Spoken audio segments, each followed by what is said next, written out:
The report itself, it focuses, as its title suggests, it covers services for people across the autistic spectrum, but we're primarily focused on people 14 and above, primarily, therefore, adults. We did think, when we started, we had a blank sheet of paper.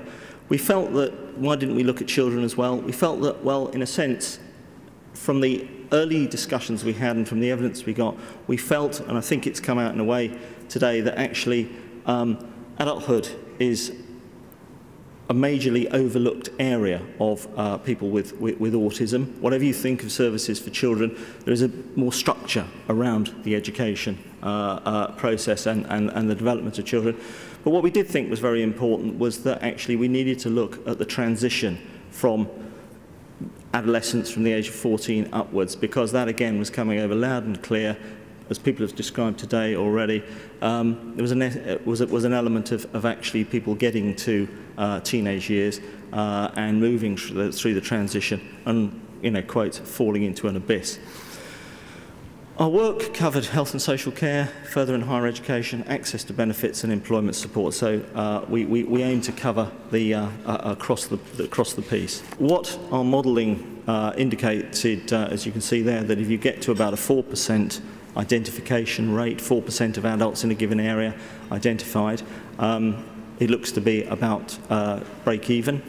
6% the savings go up, could be up to 38 million. 8% we're up to 67 million.